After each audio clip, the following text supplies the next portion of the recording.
Jeff from Chillin N Grillin with Jeff here. During the last lockdown, we got creative and had a lot of fun with doing some challenges. We had neighbor versus neighbor, cook versus pitmaster on the barbecue. Had a lot of fun. Once again, we find ourselves in a lockdown. So this time we thought we'd visit you in your kitchen and see what you're eating. Join us once again with Chillin N Grillin with Jeff, the lockdown edition.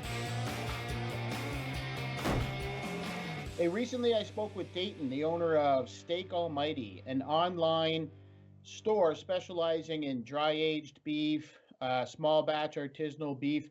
He does some pretty amazing things, I understand, and he brags that he does a pretty incredible burger. So we're going to join up with Dayton as he prepares Friday night dinner for the family, and he's going to be showcasing his amazing burgers. Hi, Dayton. How you doing? Hey, Jeff. How you doing? I'm doing great. It's a chilly afternoon right now. We're all locked down once again, so thanks for inviting us into your kitchen as you prepare some burgers. I understand you're doing burgers tonight because I hear you do a pretty amazing burger. We are doing some pretty special burgers tonight. Yes, I have a couple of them right here. We dry aged an entire a long loin, and in a long loin you have two parts. One is a short loin, from where you get your sirloin steak to porterhouses and whatnot, and on the other side you have the sirloin. And so we dry age the sirloin for 60 days, and then we cut off the picanha, and what was left was the top sirloin that we ground up after 60 days of aging, along with all the other steak dry aged trim, and we produce this wonderfully delicious and flavorful burger. And that's what we're going to be cooking up today. Sounds awesome. Quick question for you. Using dry-aged beef, do you stick with the 80-20 ratio, or are you going for a little more fat? So we do go for a little bit more fat. So it's a little bit under 30% of fat. Oh, okay. And we like the extra fat because it sears up really nicely. You have this phenomenal crust that you can develop on top of it. And the fact that it's dry-aged, the burger ends up being a little bit drier on the surface. So it crispens up really, really nicely on the skillet. So you need that extra fat to kind of make the burgers just a little happier.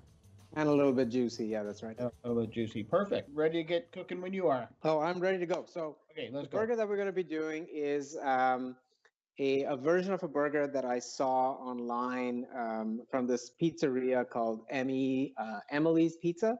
And they've been voted, as a pizza shop, they've actually been voted the #1 burger in Brooklyn, New York. And so that's the burger that we're going to create. It requires a bunch of caramelized onions and a really cool burger sauce that we're going to be making as well. And what kind of bun are you going to go with? Today we're just going to be using a brioche. Let's do some onions first. We'll test my knife skills out as well. Dayton, I see you have a helper this evening. Is he going to tackle some burgers with you? Or? So this is my son Avery, and he's going to do some of the close-up filming for us, and he's probably going to be one of the taste testers as well. Okay, so this pan doesn't actually need to get too hot simply because we're caramelizing the onions at a pretty low temperature. So it's not going to be like a mad sizzle or anything. But we're going to use another bit of a special ingredient here. And this is actually a Wagyu tallow. So instead of using butter, we're just going to use a little bit of tallow. We don't need a whole ton of it. Make a big difference on the flavor of the onions for sure. Yeah, well, we're also going to add this little magical ingredient, this elixir that I call liquid gold. It's essentially a demi glaze. We roast out the dry aged bones, and then I boil or I cook that down and reduce the stock till it's from about like 7 or 8 liters down to about 1.5 liter, and that's what this is. And so it's like solid right now because it's like a hard jelly. But I'll add that to the onions as well. After they get a little bit brown, and they'll add this just really sticky umami deliciousness to the caramelized onions when we put it on top of that burger. That sounds incredible. I'm liking this burger already. The problem with being socially distanced is I can't be there to enjoy the burgers myself. So no, you can't. And part of doing this right now is I get to come back in this summer, assuming we're done with lockdown, and we have 100%. Cook burgers up from scratch again and try them. So the next thing we're actually going to do is we're going to make the burger sauce that goes on top. So we have to weigh out some ingredients. So I'm just going to let these guys go here, and I think that should be fine. I'm going to salt these a little with some good old Malden here, and then we're going to make this sauce. And it's got some pretty crazy ingredients. So I'm going to go over the ingredients with you first. So this is QP mayo. It's a Japanese mayonnaise that you can get over at any Asian grocer. Then we use a Korean chili paste called gochujang. This is like one of my all-time favorite things. Yeah. Put that on everything. Then we have some rice vinegar. We have some fish sauce. And then finally, for some sweetness, we actually have some mirin. And we're going to put all of those things together and make this kind of crazy sauce. So this is certainly some unique ingredients, not the type of stuff that everybody has in their kitchen, but it sounds like it's going to pull together nicely. I'm looking forward to see the finished product. Start with about 100 grams of QP right here. It's very eggy. So next up, 50 grams of gochujang. And how would you describe this, as a tomato-based product? So this is a chili-based product. It's all chilies, but it's also blended a little bit with a fermented rice called a koji rice. Okay, so then we don't actually need a ton of rice wine vinegar, like 10 grams or so. We also have some fish sauce here. Now this is totally optional, but again, it's got a lot of just deliciousness around it. And then finally, for sweetness, we'll use mirin, and instead it's like a sweetened rice wine, and I use 10 grams of that ish as well. So once that's all done, we're actually just going to mix all this up in a bowl. Let's just take a look at that color. So it's also not that spicy, so it looks a lot hotter than it actually is. So even though it's a chili-based product, it's not hot chilies, it's just flavorful chilies? It's not hot chilies, yeah. They're very flavorful. They're fermented as well, so it's a fermented chili, so it's not super spicy at all. Now I'm going to add the mirin in next. That's the sweet part. And this one will just sort of loosen this up a little bit, as you can see, and it gets a lot lighter. I'm going to actually put in just half of this rice wine vinegar because sometimes it just loosens up the sauce a little too much. And then at the end, I'm going to dump in some of this fish sauce as well. When you have like a funky ingredient like a dry-aged burger, just got to boost up the extra funk with some fish sauce. Yeah, that sounds great. Now, will you make this ahead of time and kind of let it sit in the fridge for a while so that it kind of really gets happy and the flavors kind of come together? For sure. So I actually put this in a little squeeze bottle, and then it's good beyond just now. So I'm actually going to do that right now. I'll get this in a squeeze bottle, and then we'll be able to like pour it on our burgers in a minute. So now you're making the burgers tonight, and you're going to serve these up for dinner. What do you typically serve with your burgers? I was going to do some sweet potato fries because the kids do like that. And this is actually reminiscent, this sauce over here is reminiscent of like a sriracha mayo. So it goes as a nice little condiment with the fries as well. But that's what kind of got me thinking about what you're going to serve with it, because I can see that sitting as a dipping sauce for some nice home-done fries. Now this sauce, like all nice squeezy bottle, this goes in the fridge, and we just wait for these onions to caramelize before we start firing up these burgers. While we're waiting for the onions to get caught up with us, why don't we talk a little bit about the dry aging process? I know at Steak Almighty, it's sort of a specialty of yours is the dry aged beef products. We do get a lot of questions from people. What's the difference between dry aged, regular aged, or what's the process, that sort of thing. So maybe we can talk a little bit about that.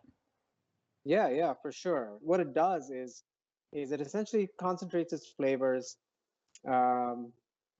concentrates those beef flavors. It's just like reducing anything, right? So you take let's say you want to make a balsamic reduction, and you reduce it down.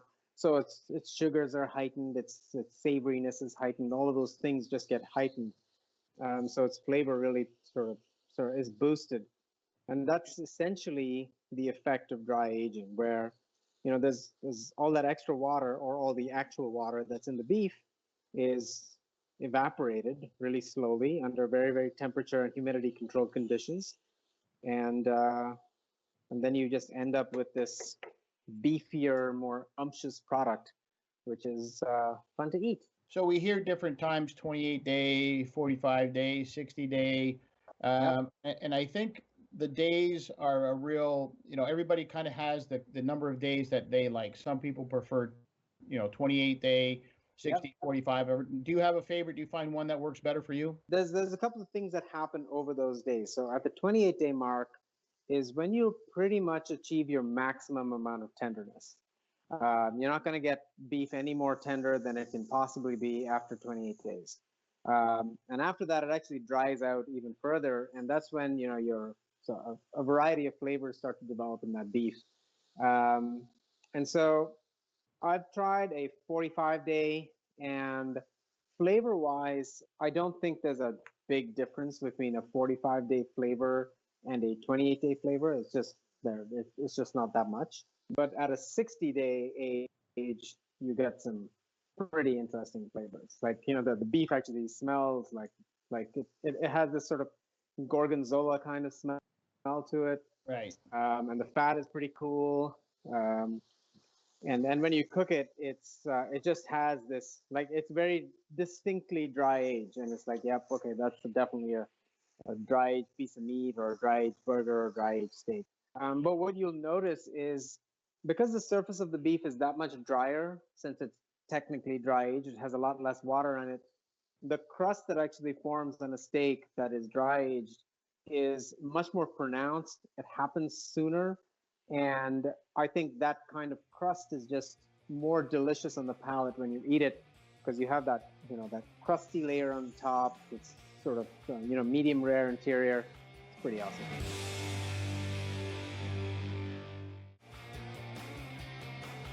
You mentioned you were going to do some sweet potato fries. Do we want to get those right now while our onions are caramelizing?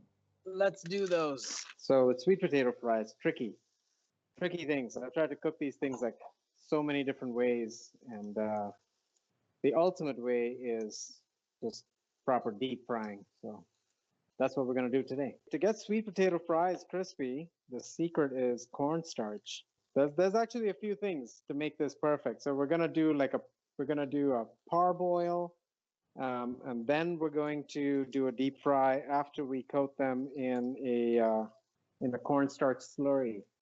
So yeah, nothing simple here. If you're going to make good food, we may as well do it right. Okay, so my caramelized onions are doing pretty well. I'm just going to add a little bit of pepper in here. I'm also going to add my very jelly-like. So this has finally come up to room temperature. Even at room temperature, it's still like a jelly. This is your liquid gold? This is my liquid gold. It is like an umami explosion. Like, it's really, really fantastic. And again, this is a product that you produce yourself, and you're roasting the dry aged bones and reducing them into liquid, that sort of thing.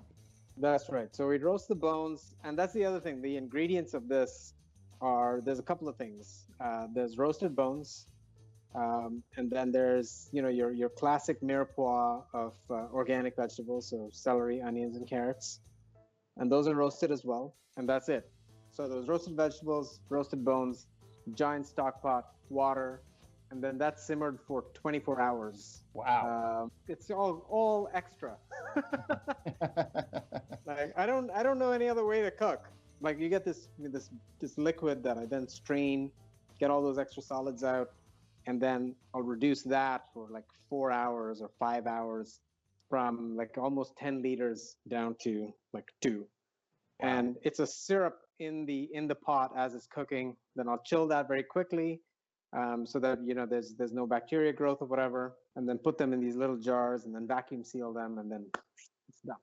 Nice. Perfect. You've chopped up your sweet potatoes here, and you said you have a process for doing the fries. We want to get them crispy. That's one of the things that when you're making homemade fries, a lot of people struggle with that, especially with sweet potatoes. A lot of times they throw them in the oven.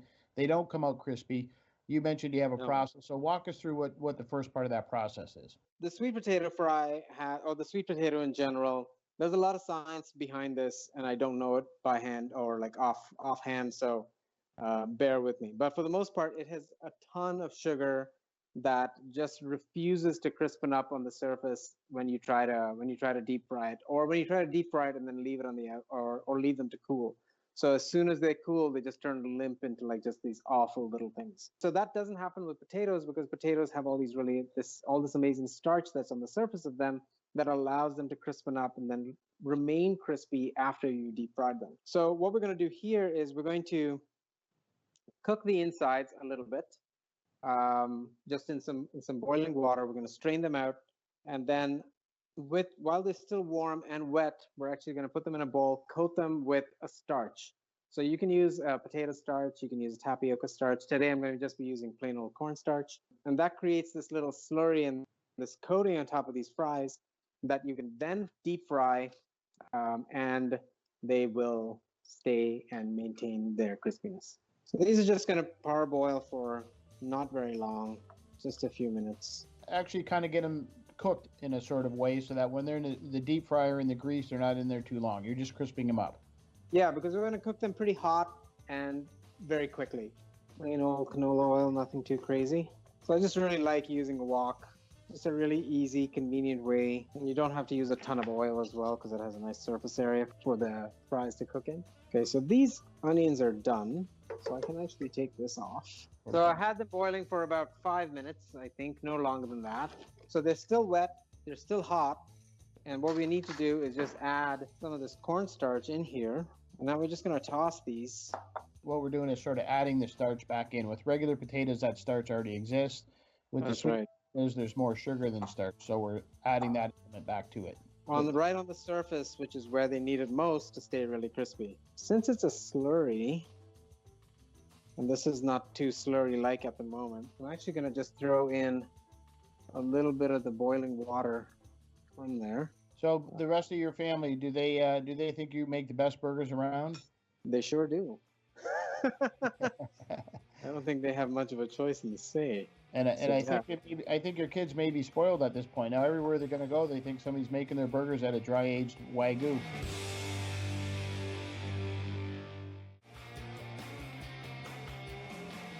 The oil is pretty good here. It's nice and hot.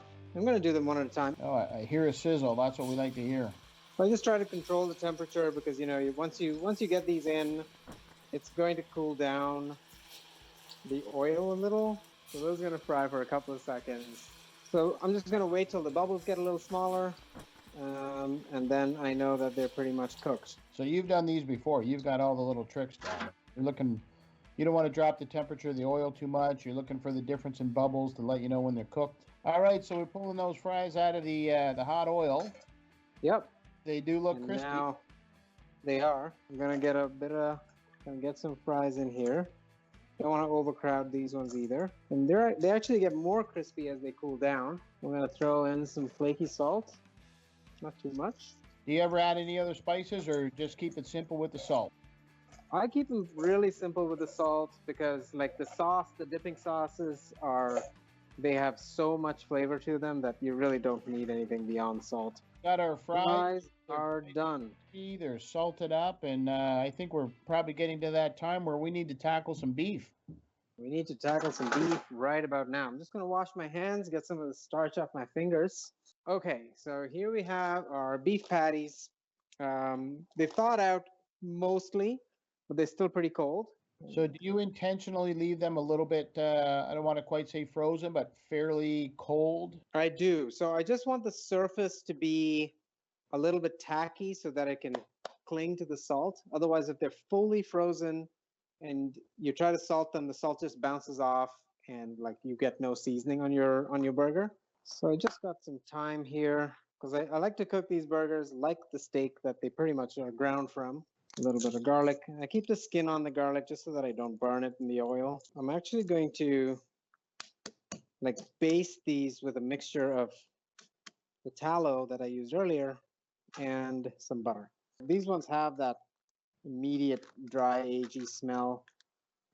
Like that just never gets old. So the appearance of these, when we typically see ground beef from the grocery store and we're making a patty, they're very super red. Yeah, they're super red. Whereas these will not be super red as I understand them. Yeah, these ones are super dark. They're the exact opposite of it. And you'll see some little dark spots, little flecks of things, and that's actually all of the dry age rind that we cut off from the steaks and from some of the other in-between bones and things. And that ends up into our trim pile that we'll mix with the whole sirloin meat that's also been dry aged. So I just salt on one side here, and then I'm going to flip these over, and then I'm going to salt again. I don't put tallow in right now because the smoke point of the tallow is actually really low, and so it just burns immediately.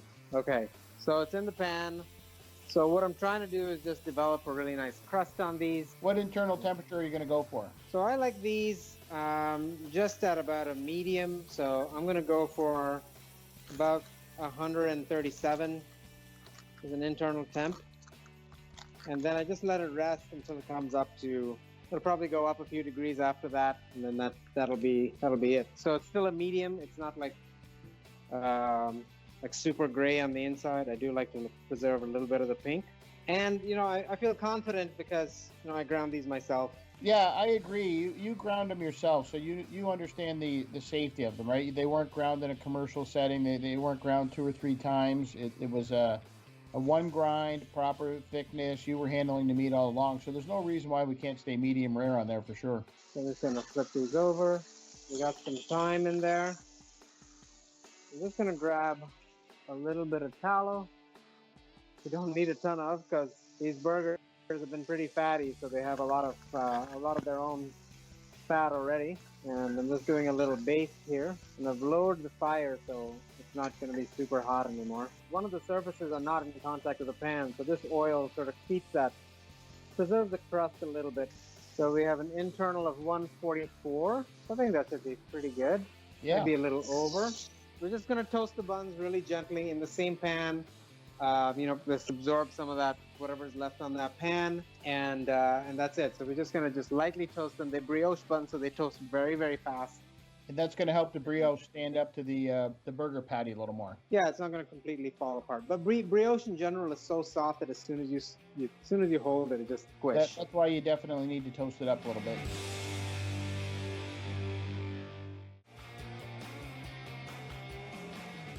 Okay, so now you're going to make these into cheeseburgers, and what kind of cheese are you going to put on there? So right now, I'm just going to use some medium cheddar. So I know there's a big thing about using sliced cheese. I just can't do it.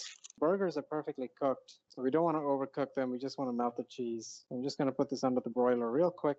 All right, a couple minutes underneath the broiler, get that cheese nice and gooey. We've got your homemade sauce cooling down in the fridge, and we got the sweet potato salted. So we got some of our burger sauce here. We got some of our caramelized onions here. We're gonna first sauce the bun. We'll sauce both sides, and then we'll take this cheesy burger here, place that on top, and then we just pile on top. Pile on those onions. So those are onions, cooked in like an amazing demi. We'll add a little bit more sauce here. And that's it. There's our burger. All right, so we've got our burger done. I'm sure it wasn't difficult finding a volunteer to do the taste testing for us since I can't be there to try it myself. But so we've got that great burger. You dry age some beef, but in this particular case, you sort of mix some dry aged with some regular steak. You ground it all yourself up from scratch. You put it together. You seared it off in the cast iron pan. You've got some tallow in there. These are all flavors that are going to make that burger taste fantastic. You caramelized some onions. You made some great condiment to put on the side. You have your sweet potatoes ready to go. You have a volunteer. I don't want to stand in the way. Let's dig in and let's get some feedback on that burger. All right. There you go. That's good. Your face says it all. And those potatoes are still nice and crispy. Mm-hmm. That's crunchy. Nice. Awesome. Well, we don't want to stand in the way of you enjoying that burger. So, Dayton, just let me say thanks for inviting us into your home today and cooking up what looks like a fantastic burger for sure. I look forward to very much person when the lockdown is done and trying it on my own. But once again, thanks very much. We enjoy everything. Stay safe and enjoy those burgers. And you guys too. Thanks so much for having us. It was a real pleasure to cook for you today.